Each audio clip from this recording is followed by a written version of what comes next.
My name is Dr. Ian Storch. I'm a board-certified gastroenterologist and osteopathic physician, and you are listening to DO or Do Not. If you're interested in joining our team or have suggestions or comments, please contact us at doordonotpodcast.com. Share our link with your friends and like us on Apple Podcasts, Facebook, Twitter, and Instagram. We hope you enjoy this episode. We are always flattered when we are approached by exemplary physicians who wish to share their story.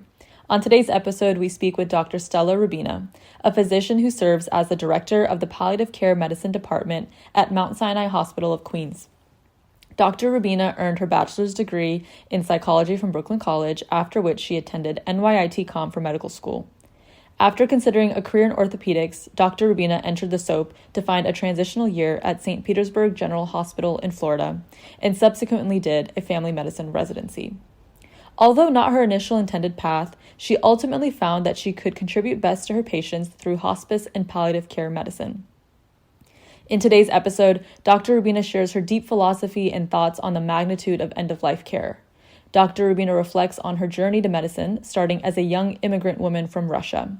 She shares how she stayed centered through her unique pathway of medical training, which was full of twists and turns. She provides unique advice on navigating through a career in medicine when things don't go exactly as planned, and tells us how to find fulfillment and success as a physician, no matter the circumstance. Enjoy the episode. You are listening to Do or Do Not. My name is Hadia Tariq, and I am a third-year medical student from ACOM. And on today's episode, we have Dr. Stella Rubina, who is the Director of Palliative Care Medicine Department at Mount Sinai Hospital of Queens. Welcome to the show. Thank you so much. Thank you for having me, Hadia. Absolutely. What does your normal day look like? You can start in the morning when you wake up and just take us through what your work, role, and responsibilities are. I think every day I tend to just feel myself as a sort of a girl with a sunshine at heart. It was Empire State of Mind living in New York State, So we go grand. Oftentimes I do just wake up with a sense of a bearing of a lot of feelings and thoughts, of course, like all of us human people walking around, and try to reroute myself to not necessarily committing every day to doing really just any meditation or any kind of level of grounded work, but just reminding myself that the longer you entertain what's not meant for you, the longer you postpone what is, as the phrase goes. So I think I just try to commit to myself to one thing that would make me smile or happy or radiant or full of excitement or full of looking forward to the day and any kind of positive change that starts with me or things that I want to do. It's like a little quick reminder for myself. I know a lot of people do sort of a gratitude maybe round. That is absolutely tremendously important. I just think there's no one algorithm or formula path to everybody. For me, I think I find it a little helpful to catching myself and in that particular moment in time. Going through the day was just an idea that be open to possibilities, be open that things may not work out as I plan, be open that I may have some very conflicting, challenging situations, whether it's work or a personal friendship arena, you name it, relationships, right? But I'm grateful to allow and to absolutely receive it all. And that's what makes you human, to actually expose yourself to all those vulnerabilities and the sides that keep you going. Right? And that's kind of how my mornings start. Typically, I do work on the inpatient side as a provider, and the majority of my responsibility is still clinical work, despite the administrative and teaching responsibilities. However, we do have a team that obviously we have to figure out sort of rounding with the patients and prioritizing. And I think it does take a certain leadership role, of course, to fulfill of mine as well, and the consultancy part, because we're not the main team providers, right? We're consultants. I work in palliative care. And I have to remind myself sometimes that I have a friend in my field who put a tattoo to remind on the wrist when we were in fellowship in palliative care. It said, "It is what it is," to embrace feeling that each day brings its own strength and its own lessons. And I think, as Nelson Mandela used to say, I'm never a loser. I'm either a winner or learn from it. So I think it's the same way. I just try to embrace and not take majority of things personally, though I do work in a very intense field. So sometimes the responsibilities that I carry do bring a level of emotionality, intentionality that can be carried over or taken at times deeper. But I walk into daily work thinking just in the mornings that it is obviously not about me, though I am inherently part of it as a unit of communion of caring for someone deep personally in touch. But it is not about me, obviously. It is about in the center of it all about that person or my team and everybody else involved. I would say each morning for me starts a wake-up call. And the wake-up call is just a wake-up call to the life itself. 6 feet above the ground, I believe, is better than 6 feet down, though we will never know until we're there, I guess. So maybe someone can argue differently, but you just praise yourself as the reality that you are the commander, as they say, of your fate, and you have the reactionary part to it, and that every decision you take right now is the only decision you have, because I just remind myself each day that we have no two lives that we know of to compare, and everything that I make today, this morning on, will have absolutely real time sequence of events unveiling in its own way, and just try to embrace it. Yeah. That's lovely. Honestly, that's a very spiritual way to start your day. And I am curious to know how that is going to impact your clinical interactions with your patients and all of your coworkers. What responsibilities do you have as the director of palliative care? So I'm part of the School of Medicine, Mount Sinai, and as you know, Mount Sinai has quite a large network of, we have 7 campuses throughout New York City and Long Island as well. The leadership of it is that it is very much held on the tenets that are so uniquely representing, I think, in my field of palliative care, to the core principles of osteopathic medicine in itself, that is truly instinctively about total concept of holistic approaching a family and a patient as a unit, as well as providers. At the core of it is the humanistic, from starting from not only physiological process addressing a need, but also psychological, spiritual, emotional aspects, social aspects, financial aspects that go into the care of the patients in planning.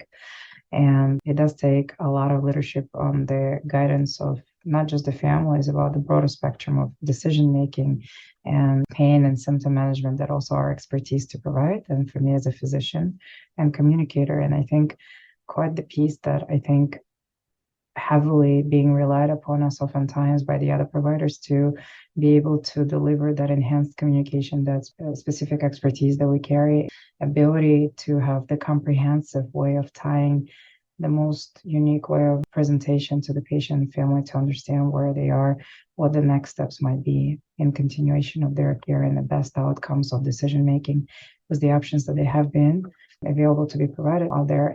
So I think that is inherently a very unique part of palliative care. It takes a village, as they say, to raise a child, but I think it takes quite an interesting number of providers and disciplines to be able to, as a community, as a village, not just only guide the person as a patient and his family, her family, from destination point A origin to point B where they want to be, and work with them, because it's not always straight line, right? It could be quite the squiggly line from point A to point B. And it's oftentimes, again, not about us, but the leadership that you have to sometimes take back is that you have to reorient yourself, sometimes your colleagues, into what is at stake, what's at the center of it all, and is about the patient and the family needs in that particular time in their life. So I think we take tremendous pride as my team in what we do every single day, feeling blessed and privileged to share the journey with so many patients and their loved ones during very vulnerable times in their lives, and be able to cater to comfort them during those times in the journey is humbling and very truly noble experience to have ever fulfilled. Absolutely. I think you made such a good point about collaboration within palliative care. How often do you interact with other specialties, and is it challenging to advocate for patient comfort when other physicians or maybe even patient family members may want to pursue more intensive approaches of care? I always felt there's more to medicine than just practicing from obviously physiological addressing needs standpoint in a traditional perspective of medicine, saying what makes life fulfilling to someone or meaningful enough to go on living, or where are you most living your life? And if it's a privilege of a lifetime, they say, to become who you really are. But I can tell you that the way we are truly being taught medicine from the very early on, as you become a pre-med first and then become a medical student and later in your training, oftentimes the first lesson we learn is that our mentors will tell us that you have to listen to the patient. But I oftentimes question in a way that how can we hear and listen to our patients if we cannot hear ourselves as providers? Can we really hear ourselves? Can we be vulnerable with ourselves? Can we admit that sometimes less is more, and what is less is more constituting? As a daughter of an immigrant family, I can tell you that when you talk about challenges, it's not just compensating. We were taught as immigrants who came here, and I've been here almost 22 years, you don't just compensate, you overcompensate, you overproduce, you overdeliver, you overfunction, you overperform, especially if you're a firstborn. I don't know who is out there. I am. Okay. So you add that being firstborn and an immigrant family. So you learn over time very well and very quickly, and you stay proud actually and pride yourself of doing that, that when it comes to that overperforming, over delivering and over improving and constantly searching for more, exhausting every possible resource, it becomes a life mantra almost. It's so ingrained deeply in every cell of your body that doing anything less than that is inequivocally means failure. Failure on many panels. That's so well seated, and the seed is put into your soul that to accept that, that means you have not done enough, and maybe you're not enough, in fact. How many of us struggle with that? I think oftentimes us in medical field providers, we come to medicine because we derive deep gratitude and also that compensating feeling of gratification and validation because we can give. So how many out there people listening to this right now podcast are givers? Everybody in medical field, I can raise hand. How many of us are allowed to receive in our lives? Well, we were not taught enough, and they don't teach you that in med school. And oftentimes, sadly, they may not even teach in the family unit where you grew up. And then you carry all of that as a human being with you into delivering care to somebody else when you haven't even learned to deliver care to yourself or to allow it into your own life. So how can you say no to someone or to feel that no represents yes or less represents more when you are not in alignment and even not in balance or harmony with yourself? And you're only a human being too. So you carry into that room. And before you walk into that room, I think we may need to learn and pause if we are ready to accept a certain balance before we walk in. Do we really have an agenda before we walk in of our own uncomfortabilities, of our own fears, of our own, which we are all allowed to have, of course. But I think to answer your question is true, is that it's that fear of failure that I think among the providers where we feel if we have not exhausted enough, if we have not done enough, it would signify sort of tremendous unfulfillment or compromise or letting go or not being able to perform, deliver, improve, carry out everything that we've learned from being type A personalities, what got us here in the first place. And what are we doing here otherwise, right? If we're not to give. How can we not give when we have to give? And in the day and age that we are practicing medicine, there's so many availability of different options, right?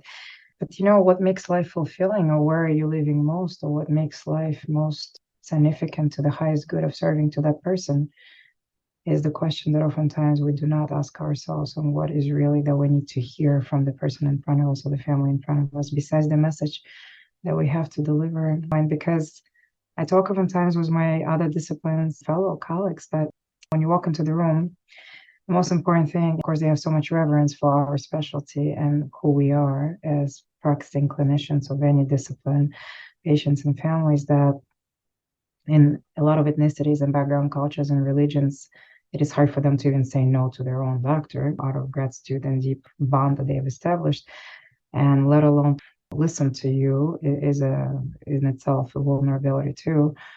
But more than anything else, they want to be heard. They want to listen to what you have to say, and they will take it with deep gratitude. But they also want to be heard with deep gratitude as well. And that is a privilege of a lifetime of a provider that we only can learn. It's like going to the gym, they say. If you ever lifted 40 pounds for the first time ever in your life, did it feel heavy? Yes. If you go 1 month later, it's still 40 pounds on the weight scale, but it doesn't feel the same, correct? So I think you equip yourself with the tools. And I think I work with providers to have that interdisciplinary bonding, to have that prospect of feeling level of peace, safety, network communication when it comes to the integrity, the humility of delivering certain level of treatments or messages or conversations that providers feel comfortable themselves without that fear of failure to drive them. Deeply hearing what is more inherently important to the person on the other side. And this is where we collide, I think. I don't know if you ever heard that phrase where they say that the opposite of love is not hate, it's indifference. But I believe that the opposite of death is also not life. In fact, it's the indifference to live the life that you have already, with fear of your own legacy not being carried out to the most fulfilling choices that you make every day. And sometimes to certain people, that is far deeper harbored pain and death in itself than the physical death itself. So I think can't use all tools to build a new life, as they say, and you can't use all tools to practice a new way of medicine as well. So I think as a generation of practitioners, we have to be able to be open to receive what the patients are willing for us to also hear them out to deliver, besides our own insecurities that we bring up and that level of fears that we bring as well. That's a really complex answer in the sense that as physicians, we usually don't think about self-reflection and how we bring our full selves to the table, but also put aside our preconceived notions about death and suffering and pain when it comes to our patients. And I think you put it really beautifully in how you have to approach it in such a complex manner, and you have to think about the patients and what they want. So thank you for that answer. I think that was really nice. Did touch on your immigrant experience, and that's something that I wanted to ask you about, which is when did you move to the US and how was the adjustment period like? Did it impact your schooling? Did it influence your decision to become a physician in any way? I moved here. It's hard to believe. I mean, I'm 39 years old. I moved here 22 years ago. When I was almost 18 years old, I completed my high school years and almost 1 year of training at the university, and we moved here. I was almost 18. I have a younger sister, 5 years younger. She's a physical therapist, and my family did everything they could to make sure that we were able to fulfill the level of the needs and really reflections and follow the path that we were able to hopefully put ahead of ourselves. So however they could have supported us in every possible way, it's tremendous gratitude beyond of what they had to endure as well as immigrants' parents, often their own support, like their own fulfilling choices and dreams to be fulfilled. Getting through the university years here was a little bit different. I wasn't quite sure if I would do medicine versus maybe actually, believe it or not, veterinary medicine. I always knew in a humanitarian fashion and connection and people bonding and science as well in incorporation. And I used to work in the medical field a little bit part-time during college, and I used to play tennis, sort of semi-professionally. So my dream was always, I thought I would be as a student athlete doing orthopedic surgery and sports medicine and like hand surgery on top of that. Being a woman, I was, I guess, maybe bold enough to think I would at that time join the men's world, which is still predominantly a force field. But I was very interested in orthopedic sports medicine. And then you learn that I had a path maybe you haven't yet known at that time, but as the phrase goes, you're exactly on time and exactly where you're supposed to be. And that is today, and that is every day. It's just hard to believe sometimes at the moment. And I think, again, the education was definitely something impactful. I went to Brooklyn College, CUNY School, public university. Very privileged to have certain mentors allow me the opportunities and experiences throughout my training and being pre-med. And later on went to the Osteopathic Medical School at NYITCOM, now NYITCOM, and where I serve as actually assistant clinical professor as well. And it's a full circle. Quite honestly, it was always my dream. Looking in retrospect, I always wanted to be part of integrated medical continuum education because I truly believe that where I started and where I am right now had a meaningful circle. And it's a privilege of that lifetime to be able to have that connection going through the stages of osteopathic training and those tenets and philosophies of where we have that overall holistic approach. I was a psychology major undergrad, and so there's more guides our behavioral and our thought processes and as human beings decisions, let alone in medical decision-making world, much more than on just physiological, purely recommendation-based background, but so much more on the tenets of so many deeply rooted psychological, emotional, financial, social factors that go into, and not religious, ethnic, of course, cultural backgrounds as well. And that is beyond so much deeper understanding. I always learned those tenets starting from being pre-med to carrying out into osteopathic med school years and later, that connection before correction. I grew up in a level of family and discipline where, and then schooling of thought, I guess, that correction often is before connection. And I think where I practice medicine right now, it does take probably first, foremost, connection to understand the deeper, meaningful impact and the deeper, meaningful way of purposeful impact that you can make. And there's so many avenues of it that will make so much more fulfilling choices for someone before you make the correction. So I'm proud, and I think I'm glad and I'm happy that I'm able to reverse maybe the psychology and the discipline that was instilled in me to maybe the best at the level they could operate, my parents and the societal ways of norms that I grew up in, and carry into my own very practice and belief of approaching my patients and families and my colleagues in a connection before correction. I find it very gratifying.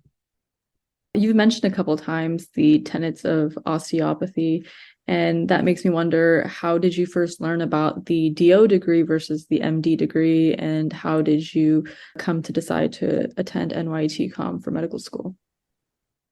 And when I was pre-med, and I remember we had on campus different orientations, of course, job fairs and counselors available on site, and our forums and society, right, of pre-medical students. And I had a few friends who, in fact, even through known family friends and others in the community that attended NYITCOM through a joint program degree when they were studying the bachelor first at NYIT and then joined into. And I never heard of osteopathy. What it stands for represents more so in the United States, because outside of the United States, osteopathic medicine represents more homeopathic or sort of more Eastern practices, let's say medicine, not so much Western practice medicine, and more naturopathic, again, like homeopathic way. And I realized that someone who's been always a student athlete, someone who's been inherently involved in all sorts of musculoskeletal potentially injuries, impact, and psychology major undergrad. And when we had those counseling sessions on site, I wouldn't be lying, I applied to both, quite honestly, medical school, either panels of the allopathic or osteopathic pathways. However, I truly felt that there was probably more bonding on an inherently level of understanding the tenets of principles, like we said, or the teachings, or what it would impact me, and closer to just my instinctual, probably just the core values that I carry myself and always believed in.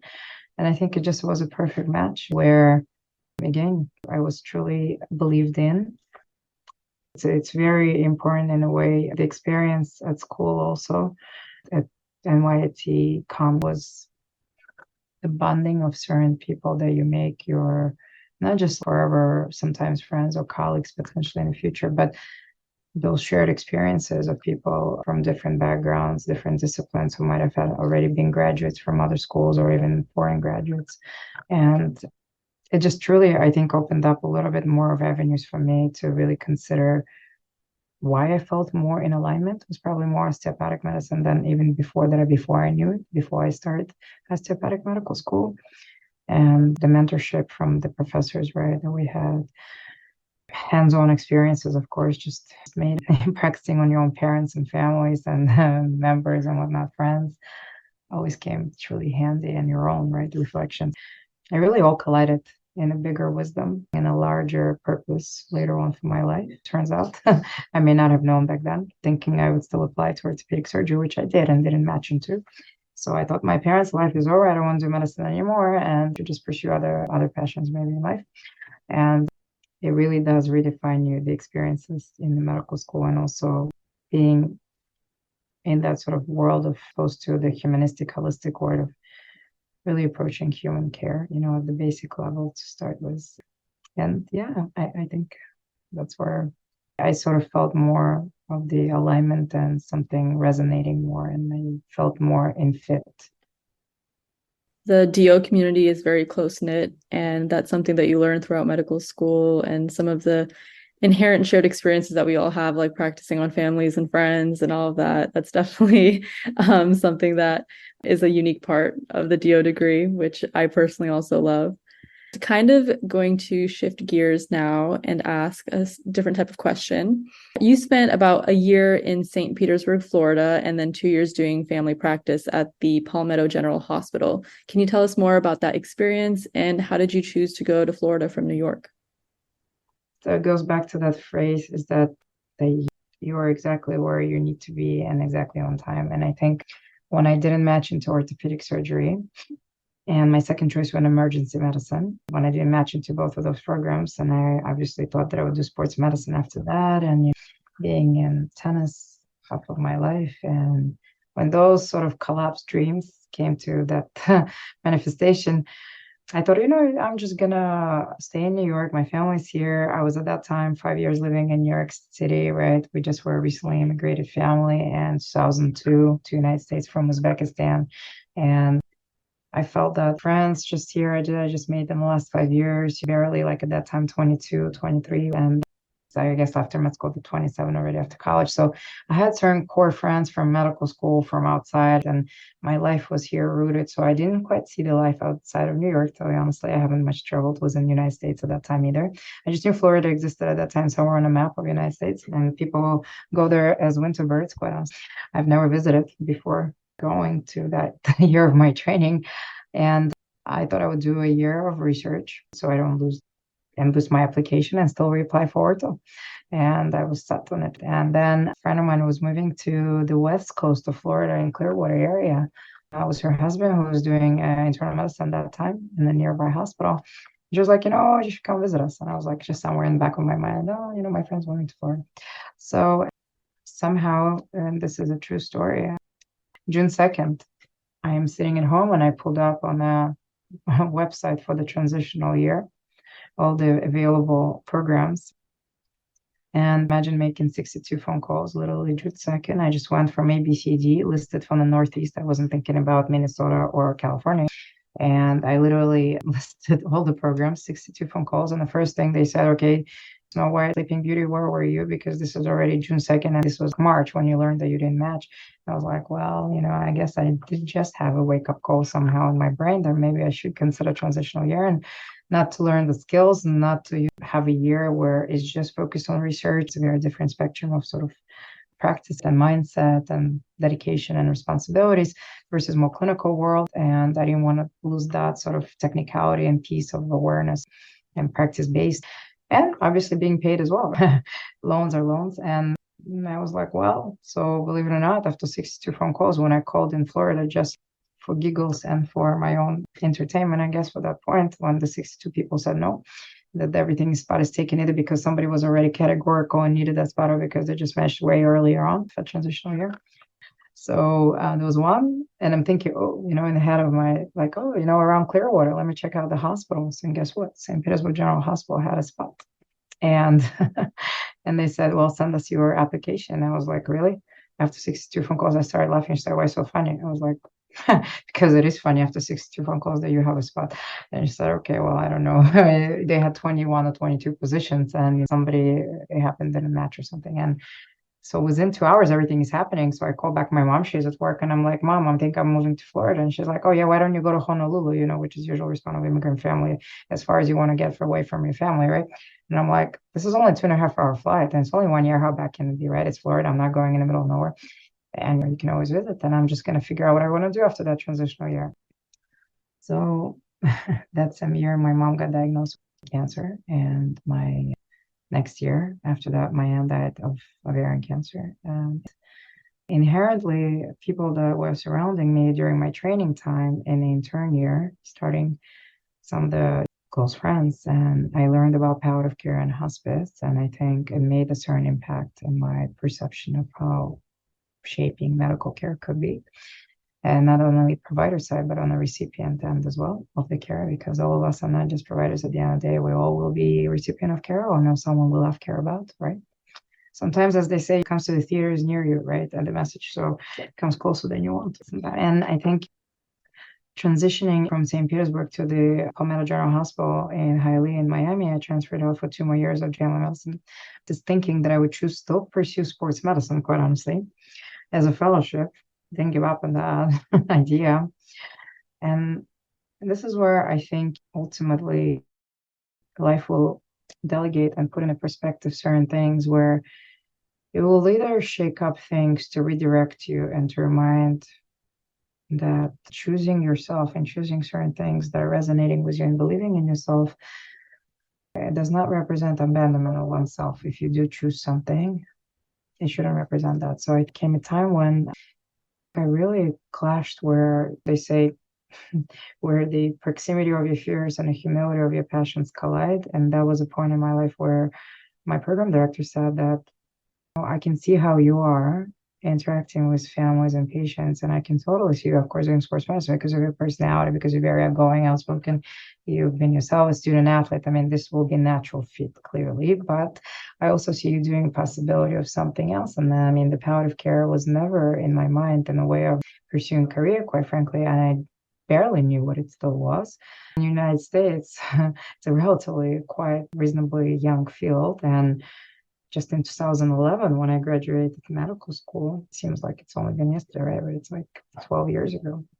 But in that time, when I graduated medical school, we had zero quiet lectures and there was zero awareness of palliative care or hospice much represented on a bigger scale of awareness to providers. Still is a challenge quite, and a myth a lot in the community, whether patients or providers, and a lot of sort of fear as well, and common misconceptions involved around palliative care or hospice field.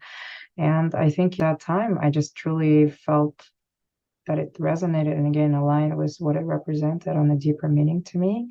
I applied in Florida to fellowship and in New York. I matched in New York and where my family was and friends, and it just naturally felt return here, do the fellowship.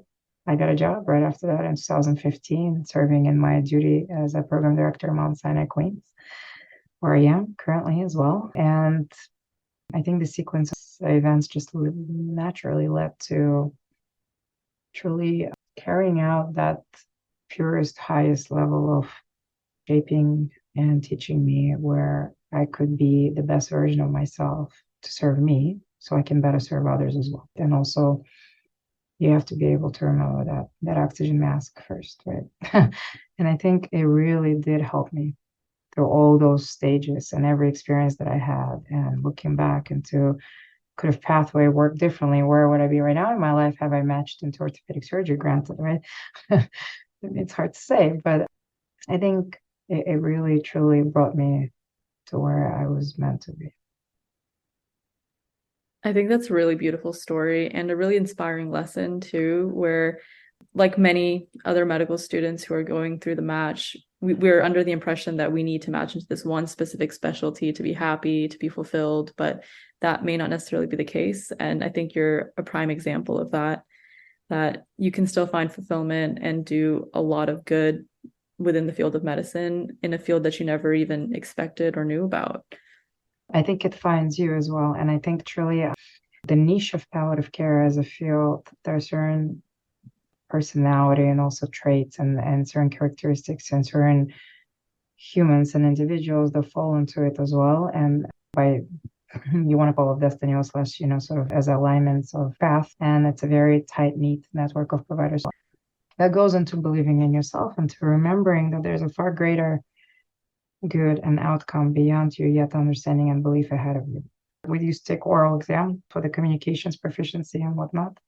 Isn't it like irony of the destiny that right now I teach enhanced communication to the other providers? Pride ourselves on palliative care, even though we learn yet every day as well. We're not perfect either as humans, but we deliver that expertise. We deliver that level of support to other providers, to families and patients who are in the most vulnerable states and then the most level of enhanced and most difficult conversations one will ever experience throughout the trajectory of any course of illness. Yet I had to repeat and retake my own communication exam for that oral exam. I failed first. And I failed because not of the medical knowledge per se, but I failed probably because being at that time still recent immigrant, English, whatnot, being maybe some insecurities, still doubting and whatnot, like the delivery of back and forth and timings. And so it goes to say that the very thing that you thought you were failed at would be the very first, ironically, you'll be so good at naturally later, or you were good already to start with. You just didn't know about it yourself, or your talents were first to be rediscovered, resurfaced, and sharpened, and somebody had to recognize it. So never lose that sidetrack of knowing that within you there's a whole world. You have to be reinvented, rediscovered if you doubt that it's there, that you already started as a whole, you're already enough, you were enough, you are more than enough every day. And there's so much absolute truth that you have yet to share with so many out there. That's kind of a natural progression to my next question, which is, can you tell us one thing about you that has made you successful, aka what is your superpower? I think I'm persistent. I'm learning that sometimes it's not all or nothing, obviously, but I do have those in my own personality traits, battles daily. And sometimes it comes handy being all in, which helped me with the perseverance part. That could be your weakness and your strength, of course, your curse and your blessing. So, in a sense of the professional career and development, my all in was the blessing.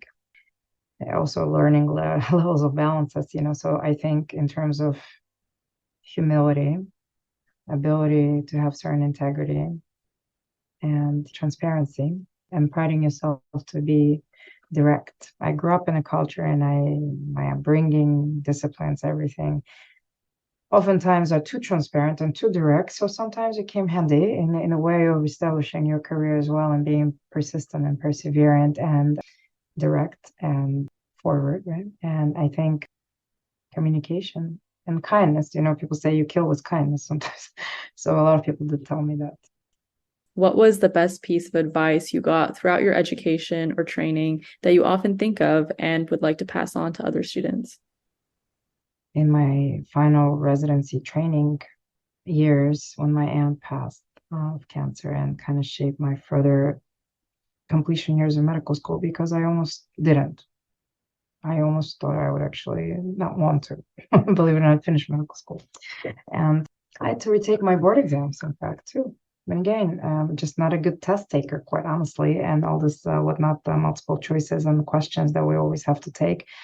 And again, that goes to say that the inherent belief in yourself, that you need to feel the uplifting, and you have to be in alignment with yourself, and that humility within you that you expose and allow yourself to be vulnerable with yourself, to understand that there are so many teaching lessons, that just because one failure you've had, or obstacle, or two, or three, or five, it is just so much more exciting in itself sometimes to continue undertaking the path that can bring you to those amazement and worship spaces of your own self-worth, and bring to the why you are here, where you are right now, where are you going with it, what you have to bring to this world, and opening up to life that is about to face you as well, being open and staying open to receive. Again, because as givers, we're so good to give. It's still taking me time to learn. So the best of the advices was, while you give so much to everybody else, why don't you learn to receive and accept and allow into your life? Then you will see the differences that will start happening to you. Opening up, embracing ourselves, be opening to life. So because I think as humans, we have that profound tendency, and I also never forget conversation. It was during my training with one of the patients that said to me that we have this tendency to believe that things could be different, and even more so profound tendency to believe that they should be different. And we want them, of course, to be different from what they could be oftentimes. But it is that wisdom, right? There's a wisdom of your heart, there's a wisdom of your mind, and then there's the wisdom of the earth and the universe. You have to believe that there are so many beautiful things ahead of you still, worthy of taking step ahead. The final lesson I learned that the longest distance one will ever take, when I was told by my actually dear friend and mentor, is that, what's the distance of 18 inches? 18 inches is the exact difference of distance measured between your heart and your mind. And 18 inches is equivalent to 1.5 feet. It takes 1 foot forward of someone and your half direction as well. So it's the longest distance one will ever travel, from your heart to mind, or from your mind to your heart, to make any decision in this life. I'm still learning, and I am excited to learn more how to take that 1.5 step forward foot always to where I need to be, to the more exciting places in this life and in this world, and encourage just every single one to take that 1.5 steps together. I think that's a great thought-provoking point to end our episode on. Thank you so much, Dr. Rubina, for sharing with us your experiences and your wisdom. It was such a pleasure speaking with you. Thank you so much for having me. It's a true privilege and honor too. Thank you. Thank you so much for that.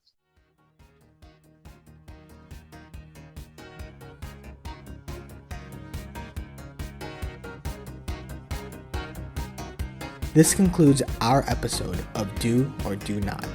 Send all inquiries, comments, suggestions, and even let us know if there's someone you want us to interview to doordonotpodcast@gmail.com. Don't forget to like us on Facebook at Do or Do Not Podcast for updates. If you enjoyed our podcast, please share it with your classmates and administration. We have plenty of more interviews lined up, and we're excited to share them with you. This is Tianyu Shea. Thank you guys so much for listening to Do or Do Not.